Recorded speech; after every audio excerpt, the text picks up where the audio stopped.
The perfect thing is a big pen and you just chew on the top. What is stimming and what have you seen in your practice? Stimming is something that it could be a vocal thing, it could be a physical thing like flapping of the hands, but it's something that you do to regulate yourself and to show and express emotions. I have a friend, he still does it. He clicks his tongue like, that's his stim. It drives me insane. Javonne, you better not do it. Is there a certain person/diagnosis that would be more susceptible to stimming?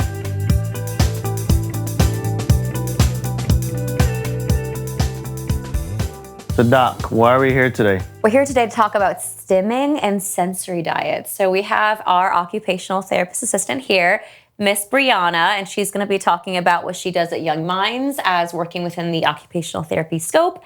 And really, all of us, right? Like we do, I know you probably do, parents asking questions about what is stimming? Should I stop stimming? Why is stimming happening? And what in the world is a sensory diet? You know, people are thinking, is a certain type of food? Am I cutting out red dye? Like the things I've heard. So maybe we could just start a little bit about what is stimming and what have you seen in your practice? Okay, well, to answer your question, stimming is something that is typically done. It could be a vocal thing, it could be a physical thing, like flapping of the hands.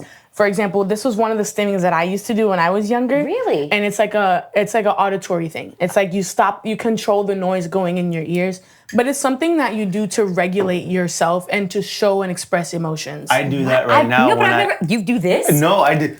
He literally does that.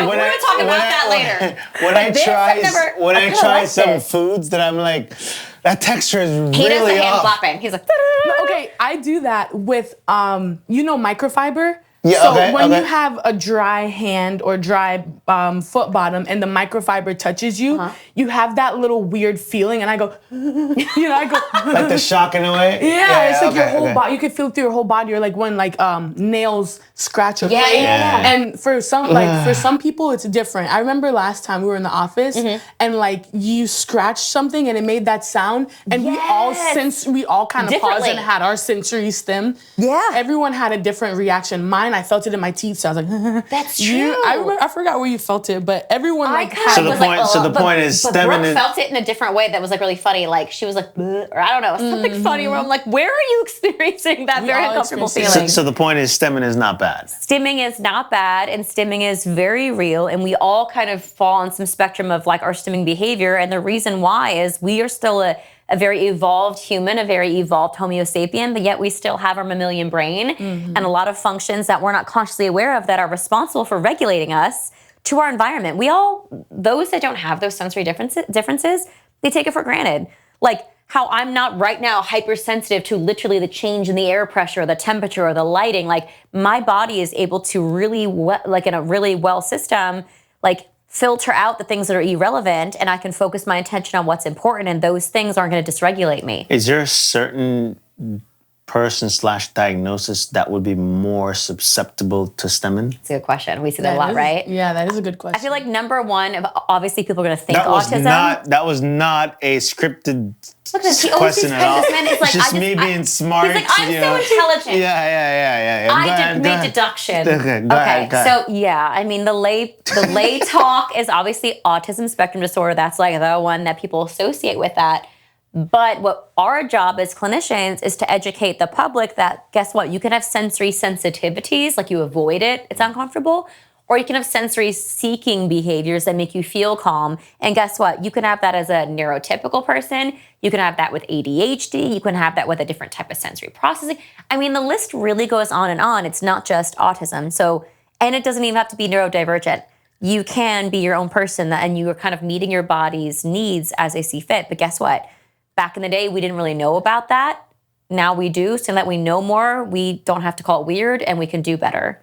So, Brianna, when it comes to can you maybe break it down in occupational therapy about sensory seeking versus being sensory avoidant, sensitive to it? Yeah, so one of the main things that I see with the sensory avoiding is textures. So slimy textures, and this can play into different aspects of the life. For example, potty. When the kid has to clean themselves, they don't like that sticky, they might not do it properly. Yeah. So when they wipe, it's like, they have a difficult time because of the feeling. Okay. So a lot of the times this can affect kids and people in different aspects of their life. And sensory seeking, what I see most of the time is like proprioceptive input. So that's kind of how your body is able to sense itself in the space. Okay. And a lot of the times kids may do that, like they want to hug super tight. They're like, for example, a lot of the kids, it's very weird. That corner in the couch, it's kind of like they want to dive in there. Like they'll start stimming on the corner of the couch. They'll try to press themselves in the middle of the Feeling couch. that pressure and coziness. The pressure, It kind of feels like a hug when I do that. Exactly. And That's like when I ask for hugs and you hate it. No, Like, so just squeeze me tight for I'm 60 seconds getting- on a rough day. seeking avoidant. I'm getting goosebumps right Like, get now off me, I'm overtouched. no, because when I This sleep, feels good. I always have to be Cocoon. tucking myself in. Like, it's like I'm in the a... annoyance I have when he gets like his shoulders out. He's like, "Meh." Dude, I have that to is tuck my him. little brother. Like, he covers himself, and I'm like, how? Are you not burning? How are you not suffocating? I have 4 fans, and then it's 70 He's degrees. not exact. No, Yeah. 69. Yeah. 69 and 4 fans. yeah, Jesus. I need to sleep with minimal things. I'm more of like an That is avoidant. crazy. But I will say, I do have 2 pillows because I am Yeah, a side yeah, sleeper. yeah. So, when you're Yeah. a side Between the sleeper, legs? between Yeah. the legs. And then also to support the neck. But if a blanket's all I need. Like one I little blanket? feel Yeah. You don't feel like the monsters are gonna get you? As long as my toes or tootsies are covered, I'm fine. It's a thing. I it's a can't. Like I don't. If it's too thin, My- I'm like, oh, they're gonna eat me. The one still comes up. My toes are tucked in too, but No, I everything can't... is tucked in. It's your personality. It's like as tight as you could possibly make somebody the monster's wired. a toe guy, so you gotta hide your feet. Jesus, am I like, okay. You're okay anyway. So that is. So you talked probably about that example, and he freaked out. Like the same thing. If I take like honey or anything sticky, my gosh, if it touches this man's skin, you would think like he was on fire. The way he's like fluttering around the house screaming because he just like can't handle it. So that is like avoidant. That is you being very sensitive to that sensation. Yeah, Your I'm body's not like, a- nope, can't Not process not a this. sensory person at all. No, not me. No, but you are, let's see, sensory seeking. Let's see what way you're sensory seeking. I'm going to leave it to the OT, right? He loves to crunch on crunchy things. What is that? It's like an oral fixation in a sense. Yes. Yes, it is sensory. Peanuts, chewing on He my likes pen. that on the Chewing on my jaw. Do you feel like it calms you down? in Oh, certain- absolutely. Oh my gosh, I, it's like I bite his my go-to. fingernails. You know, Can't all Stop oral. doing that. I know. There's nothing like some almonds and some peanuts and The crunchier, the better. my pencils back in the day like used he to be. just gnaws used to on things like a chawn, wolf. yawn, and then my pens. The perfect thing is a Bic pen. You bite and you just chew on the top. I'm Bic, telling you. we love your I'm pens. telling you. Sponsor this man. What? It's the best. a moment. It's the From best. stimming. It's the best feeling Why? ever. It's like the perfect ratio of like melting Yes, plastic. and then so you break the top dying, I'm off. You break dying. the top off in the middle, has and a you just plan. keep chewing, and it goes I don't with. think they're gonna like it this goes no. sponsorship. Yeah, It they're goes like, "Oh, this isn't with. safe." It goes with writing. So What? you're writing, and you keep chewing, and your thoughts just keep coming out. Wow, that was a stretch. I That was gonna say impressive. that the stress. I love how you brought it No, together. I'm That was saying very that- nice. the science The behind thoughts it. come out. That was fabulous. No, it was great. All right, Bic, reach out to us. I do chew my pens, but go ahead. All right. Yeah. Okay, all so right. we get to see that you guys both have some sensory seeking and avoidant Yes. behavior. And it's Yes. something that is, a lot of the times people think that it's only like people with a diagnosis. This is something that all humans go through. Yeah. And to circle back to the stimming, something that I hear a lot is parents asking, how do I cure it? Oh yeah. Unfortunately, you can't cure stimming because it's something that even you as a parent do. Have You it. may not, realize it, but you can do things to kind of take away the amount that it's being done.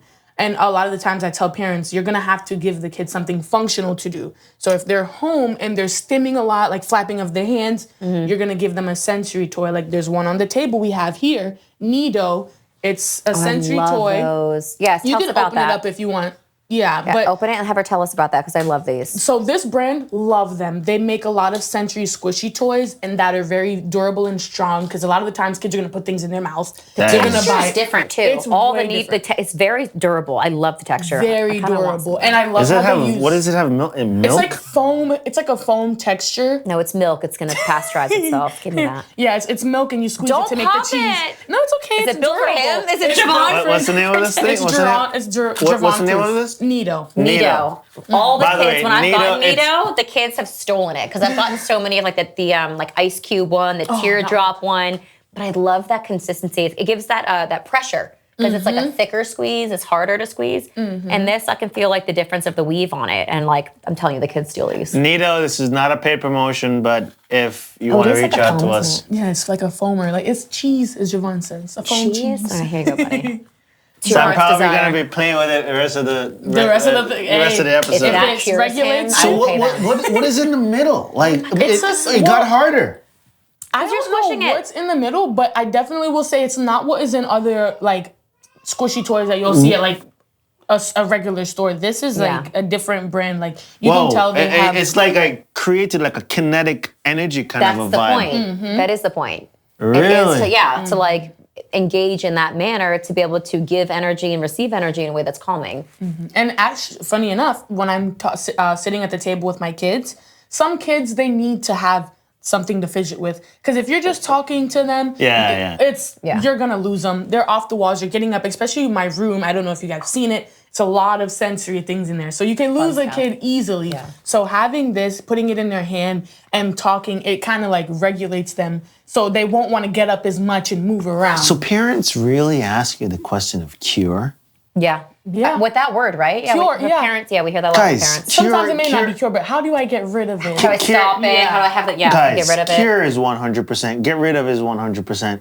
It ain't gonna happen. You just have to limit as much as possible, and that's simple fact. Or change it to be something a little bit more like developmentally like appropriate, right? So it's like I've had kids like in class that were doing vocal stims were like, but you do that enough, like it's going to be disruptive. It could hurt your social relationships. Like it's not like well adapted. But like a person like her would help them be able to be like, okay, how else can we meet that need in a way that maybe like other people are not going to be interrupted or disruptive and see it. So you still can like satisfy your body's needs, but do in a way that like society is not going to be seeing you in a certain light. Like have it be more quiet. Yeah. And again, going back to the word cure, nothing is going to be cured in life in general. So, parents, don't think that you're going to be curing, because you're not cured. You're not. Like, I had the discussion recently, actually. Like we all have our situations and our issues. There's no perfect person. Yeah, exactly. And I have parents coming to me wanting their child to master something that they have yet to do. I literally had this conversation last week. I am that person. You just told me you can't do that. And you want me to help your 8-year-old. It's very frustrating. Take responsibility and apologize, but you say you'd never do anything that wrong. person. Are you kidding me? I admit to that. There's things that I want Brooklyn to do, and things that I want Brooklyn to do, and I'm an adult. I don't have to do it. That's the mentality. Exactly, and that's where sometimes the problem can arrive because you put I've already paid my dues. I get it. Apparently has not worked. You have to, like, your expectations, it's okay to have high expectations, especially for your kid because you want the best for them, but a lot of the times parents don't realize putting too high of an expectation on the kid can really do the opposite. You're asking for too, Ask about tennis. Anyway. Listen. I need my investment back, and I'm gonna do everything I can. No, it's rough. Yeah, it's great. It's like I'm a child psychologist. Here's my husband. Yay! Oh my Listen, God, it's an investment. at the end of the day, I got a free advice that I may not listen to most of the times, but which is ridiculous to me because I told him the other day, like we're arguing about something super arbitrary about parenting, and like I literally threw out their text message. I'm like, this is actually comical to me. Like you're fighting me on who's right. I was like, that's like me doing our taxes. Like I know my lane. I know nothing. I will default to you. There's certain things where it's like, I've spent over 10 years doing this with thousands of kids. And you're just like, this is the first time I'm doing it. But I just feel like I'm right. I'm like, it's like, oh, go ahead. You've never been with a kid like ever. I was like, you've never changed a diaper. You've never babysat a kid. Like, I respect you, but like, why is it not respected the same as like, I don't bring the car to the mechanic? Like, we all have our responsibilities. Because I want a little bit more credit. Just a little bit more. With all due respect, unfortunately, That is never a good sense. you People don't- say that, they're but about to they're like, gonna flip say you off. something. Yeah, Yeah. I know. you Let's hear what don't it you is. don't practice what you preach 50% of the time. 50's rough, dude. That's a coin flip. 50% of the No. time. So Coin flip? Yes, a coin flip. So, Bria is like, I'm not gonna say anything. I'm just listening. Yep, 50% of the times. Nope, that's correct. That is really rude. I'm actually insulted. 50%. 50% of the times does not follow through with what she teaches y'all, and we get into the back and forth. And on the other 50%, I'm a little bit harder, and I have to dial it back a little bit. So, all right, I took my piece of the. No, you did not. Okay, all right, whatever. You keep continuing to think that, like, because you might be, like, louder. What's the name of this thing? Oh, my God. What's the name? Squiddles. Needles. That's what people say. Squiddles. Needle, you're... Needle. Whatever. Neato. I got is you. amazing. Okay, right. anyway, so, like, we'll digress from the parenting conversation with you. You're in the doghouse. You're in the Okay, bubble. all right. Uh-oh. You're a little bit in the doghouse, a little bit. 50% See, I'm not of the a time. parent yet, so I feel like I have a hard time putting myself in Of there. course, yeah. Because yes, I work with kids, but I'm not a parent. And I know being a parent is completely different. Yeah. And Equally valuable. They're just different. But they're Yeah. equally, like, And- you working with kids is more valuable than parents that have never worked with kids because you get a bigger sample size. So you have equal weight to the conversation. so that's why it's like I feel like I have a hard time kind of like pushing myself in certain conversations because I'm like, am I really speaking from knowledge or am I just speaking to speak right now? Yeah. And I don't want to offend. For example, like I know like, you know, like when you're dealing with behaviors and it's your kid, it's different. Cause it's like, oh, like that's my baby, I love him. It's you know, harder. you don't want to, you know, have your child look at you a certain way. But for me, I don't have a kid, so I'm like, I don't care, do it, tell Yeah. him, you know, like Yeah. put your foot down. Which is, you know, when you don't have a child, it is completely different. I used to say, oh, I would understand. No, when you actually have your own child, it's completely different. in what way though? Like what angle are you coming from? You're saying like you thought you would do differently and in reality it's impossible? I thought that I would be like all like Very strict? strict, and kid will listen and everything's gonna go good because I have all this positive thoughts and That's how I'm because gonna blah blah blah blah. And the way in which you And- visualize and it, you bro, always it forget is- the person, the baby, is a person. Yes, with With their own personality. And you're like, I didn't It is nowhere close. I didn't, like, yeah, I hypothesize didn't- for this, I didn't like plan you. for this, you know, but because our two kids are so different.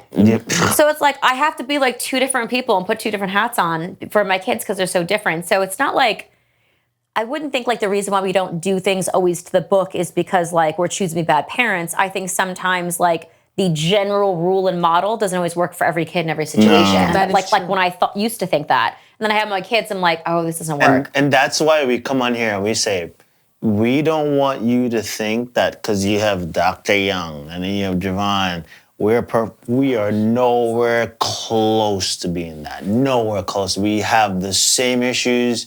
We have, yes, Doc is going to teach you what you need to do, but it is a guide. And from there, you put it into And apparently you flip a coin and choose if it's going to work or not, according to Javonne. Hey, That's maybe great. 55%. All All right. right, anyway. God's Yeah, sakes. but- So, all right, so we spoke about stemming. Okay, no, but like with parenting though, it's like we're gonna finish that segment now with what would you recommend to parents if they are starting to notice that their kid is having some needs? Like sometimes parents don't know what stimming looks like. They just think of the few like most popular we talked about. Are there any other behaviors that maybe parents should be on the lookout for? Not saying that they have stimming, but kind of be like, oh, maybe I should bring this up to my pediatrician or to my therapist. Like little things like them having to always want to be spinning around in circles or always doing flips or pushing, like you said, pushing in the couch. There are so many times I've talked to parents coming in at the evaluation point of the timeline, and the amount of things they tell me that I'm like, oh my gosh, that's so much like an OT land, like sensory. And I'm like, how has this never been brought up to the doctor? And they haven't. So anything you can tell them to kind of be on the lookout for? So I will say it's kind of hard because kids are very random. They're gonna do crazy things. Yeah. For example, my brother would stand on top of the table and try to jump off. So kids are gonna do funny things. But one thing I will tell you to look for I'm is jumping off the cliff. Look at me. Not the same. Kids will say, look at this, and they do a jump. And I'm like, well, thank you for wasting my time. Yeah. One thing I will tell you is look for repetitive behavior. It could be, and look at how they regulate themselves. So it could be when they're upset, look at how they act. If they're doing a repetitive behavior, like, for example, like flapping their hands. I know it's something we mentioned, but it's kind of hard to think of these things because I'm telling you things that I've seen working. But like flapping their hands, SIBs, self-inflicted behavior, hitting themselves. So there's so many different things, but a lot of the times I say is repetitive behavior, something that's done more than 3 times, something that's done every day, something you see them doing more than the normal, like a habit and like in a response to something. Exactly. So that's why I'm like, it's kind of hard to put a action on it. Yeah. So look for a repetitive behavior that you would see that is not normal. Yeah, like you're like, this isn't typical. Exactly. Like, I don't see this often. And it could be something that's not physical, like you said, vocal. It could be a vocal stim. Like there's I have a friend, he still does it. He clicks his like tongue like.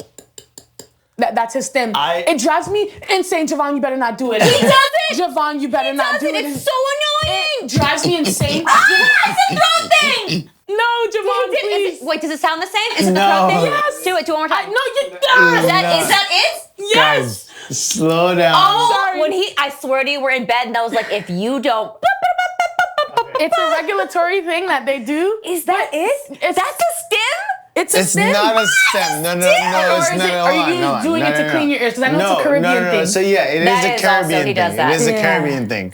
And I don't know, throughout man. all You do it these a lot. I think it might be a podcasts, stim, just saying. you will learn that I am Jamaican. That is, That's brand it's new when information. you're itching your throat. Yes. Yes, it's not a stem. The way my friend did it, it's a stim because that's different. Because you're using it to clean your ears. He's clicking, like he's using his tongue and he's clicking. That is that hurts. I would think that I know what you're referring to. That's an anxiety kind of a situation. Possibly, because like we'll be in No, the it feels car. like sensory. For example, we came from a concert, Chris Brown. That was recent too. Yes. Hello, Chris Brown. Chris Brown, I love you. Oh my gosh. She really does it sad. I had to say it.